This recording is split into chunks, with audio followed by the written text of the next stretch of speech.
Banyak cerita yang beredar kalau awal mula terciptanya kucing adalah ketika Nabi Nuh alaihissalam membawa hewan-hewan ke dalam kapalnya. Di situ banyak tikus yang ribut bikin onar. Terus ada singa yang bersin, lalu keluarlah kucing sepasang. Jadi ketika si singa haciu, bukan keluar ingus atau upil, malah keluar kucing. Ngeong. Tapi ini bukan sejarah sih, melainkan cuma cerita yang dibuat untuk anak-anak. Sudah banyak orang yang tahu sekitar 3000 tahun yang lalu di peradaban Mesir kuno si upil singa ini maksudnya kucing bukanlah hewan biasa. Bisa dibilang kucing dihormati dan dianggap suci oleh bangsa Mesir. Tapi ada sebuah fakta yang mengejutkan kalau tim peneliti dari University of Aberdeen melakukan mikroscan pada kucing Mesir yang telah dimumikan. Menurut mereka mumi kucing tersebut masih berusia 5 bulan. Naasnya terdapat patahan di sekitar leher mumi kucing yang menunjukkan bahwa kematiannya akibat dicekik. Anak kucing malang tersebut mati dicekik sebelum dimumifikasi atau dibungkus sedemikian rupa menjadi mumi. Waduh, kenapa dicekik ya? Ya, saya tidak tahu. Jangan tanya saya, karena cuma segitu aja faktanya. Ya kali aja itu kucing untuk persembahan dewa-dewa. Oke, kita lanjut ke fakta-fakta berikutnya yang bakal bikin kalian keheranan kejang-kejang betapa misteriusnya perilaku kucing-kucing ini.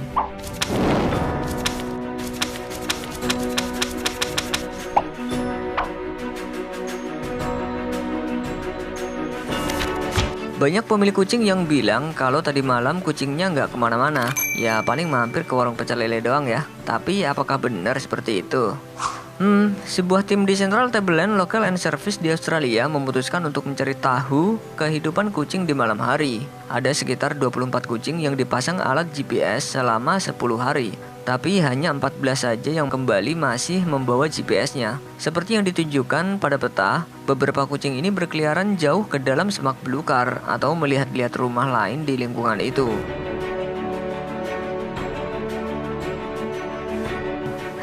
Yang bener aja cing, masa sampai masuk ke hutan-hutan begitu?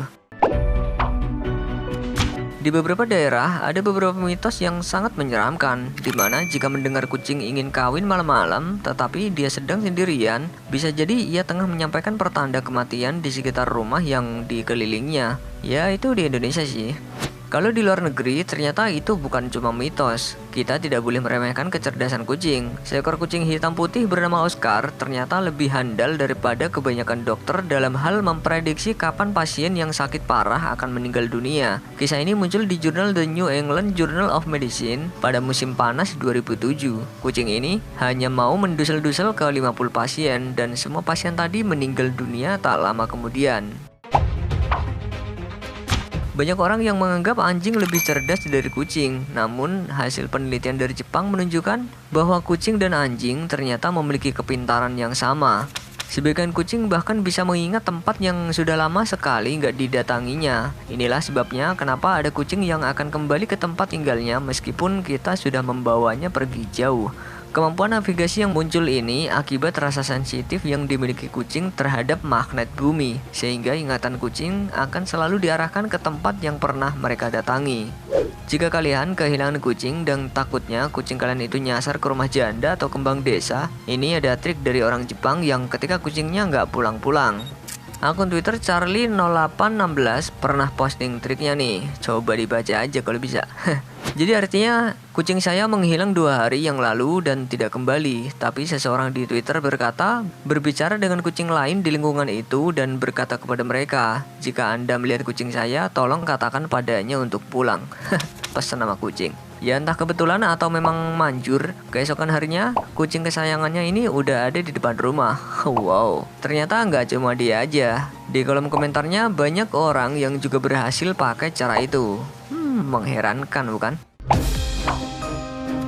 Berbeda dengan anjing yang kebanyakan dipelihara oleh manusia, kucing walaupun ada atau tidak ada manusia, dia tetap ada dan banyak berkeliaran mulai dari daerah kutub yang dingin sampai gurun pasir yang panas. Dan malahan mereka ini suka ngaku-ngaku jadi hewan peliharaan, kayak maksa gitu buat diadopsi.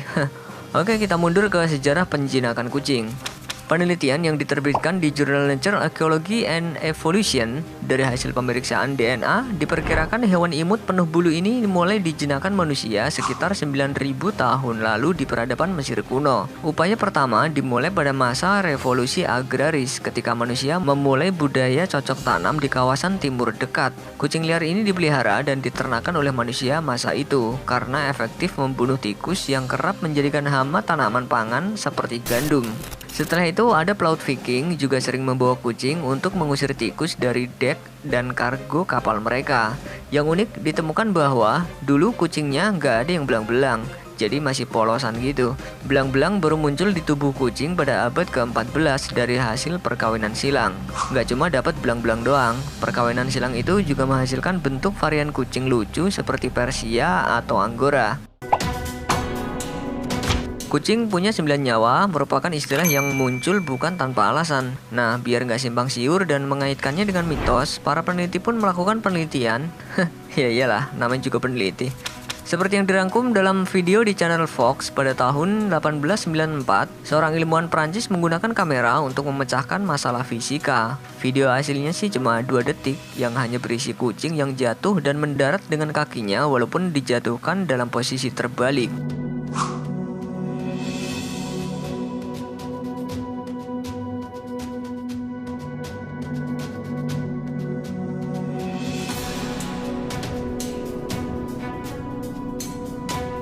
Selanjutnya, video dari Business Insider menjelaskan kalau dulu pernah ada kucing yang jatuh dari lantai 32 di jalanan kota New York. Setelah dokter hewan merawat gigi kucing yang terkelupas dan paru-parunya robek, kucing tersebut dikirim pulang 2 hari kemudian. Wih, hebat juga nih kucing. Sejak dulu, kucing mampu memecah belah umat manusia jadi 2 golongan, yaitu pecinta dan pembenci kucing. Bahkan di beberapa negara, kucing menjadi ancaman serius. Seperti misalnya, pemerintah Australia dikabarkan telah mendeklarasikan perang terhadap kucing liar dan menargetkan mengurangi sebagian besar dari total populasinya, yakni sekitar 2 juta ekor. Di Queensland, Dewan Pemerintahan setempat menawarkan hadiah sebesar $10 Australia atau setara dengan Rp109.000 per ekor kucing liar yang berhasil ditangkap. Dalam video yang diliput oleh Vice, terlihat beberapa orang yang tengah memburu kucing liar di pinggiran pedesaan karena hewan ini dianggap telah membunuh hewan asli Australia. Kucing-kucing yang tertangkap ini kemudian dikuliti untuk dijadikan topi dan tempelan kulkas.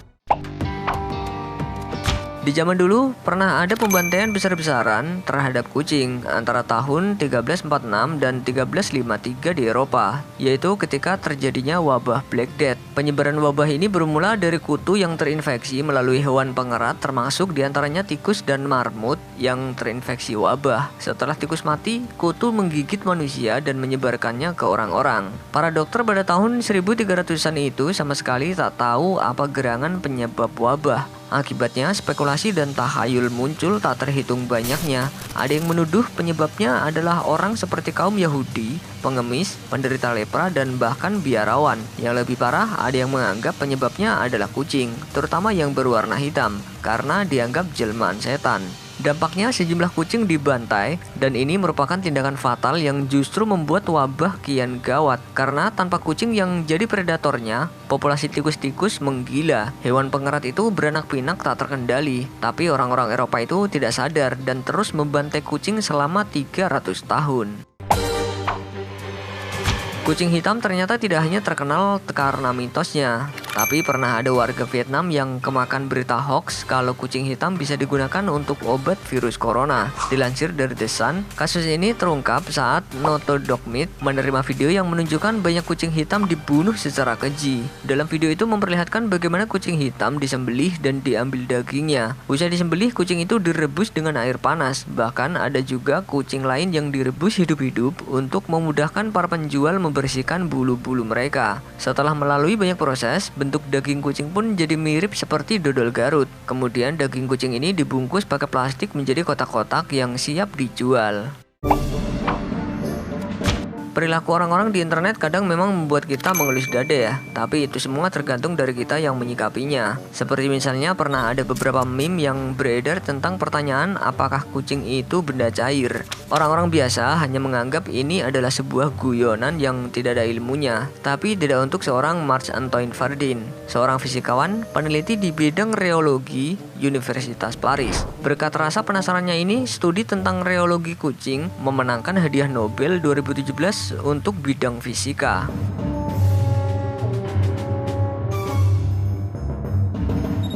Menurut ilmu reologi atau aliran materi, kucing mampu beradaptasi dan berperilaku berbeda berdasarkan wadah yang ditempatinya. Kucing secara general super fleksibel karena kucing punya sekitar 51 tulang. Setiap ruas tersambung dengan otot yang menambah fleksibilitas hewan ini.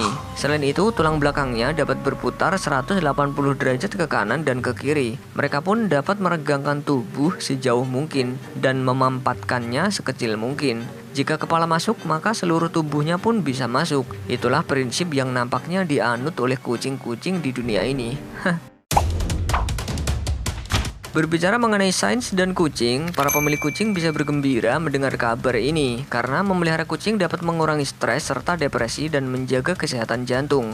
Penelitian dari Journal of Vascular and Interventional Neurology pada 2009 dan University of Minnesota Stroke Institute di Minneapolis menyebutkan bahwa 30-40% orang-orang yang memiliki kucing ternyata lebih sedikit mengalami kematian akibat serangan jantung. Kucing mendengkur pada frekuensi yang sangat spesifik. Ragam frekuensi mendengkur tergantung pada jenis kucing, tetapi versi domestik memiliki dengkuran pada frekuensi 18 hingga 20 Hz. Menurut beberapa penelitian, adalah tingkatan getaran ideal untuk memberi manfaat internal, mulai dari kesehatan jantung, tekanan darah, hingga pertumbuhan tulang. Tak sedikit dari pemilik kucing biasanya tidak menemukan bangkai kucing kecuali bila kucing itu mati tertabrak. Bener nggak? Apa jangan-jangan dia dibawa setan lagi ya? Hal ini dikarenakan kucing punya ritual khusus sebelum mereka mati. Kucing punya kebiasaan bersembunyi menjelang kematiannya. Ia akan mencari tempat yang jauh dari keramaian dan agak tertutup. Hal ini tidak hanya berlaku untuk kucing biasa. Keluarga kucing besar seperti harimau, macan tutul, dan citah juga punya kebiasaan yang sama. Mereka biasanya mencari tempat di balik semak-semak, di dalam got kering atau celah-celah sempit lainnya. Ya, begitulah faktanya. Kemudian kemungkinannya nih, bisa saja sebelum mati kucing ingin bersembunyi sendirian dan tidak ingin terganggu oleh apapun. Misalnya takut ada musuh yang tiba-tiba nyerang padahal kondisinya lagi gak fit. Atau mungkin dia nggak mau ada orang yang ngerasa sedih melihatnya saat menjemput ajalnya. Apalagi kalau kucing itu adalah binatang kesayangan. Ya begitulah cerita si kucing. Yang nggak suka kucing itu biasanya anjing sih. Maksudnya anjing hewan itu loh. Tapi kadang ada juga sih anjing yang suka kucing.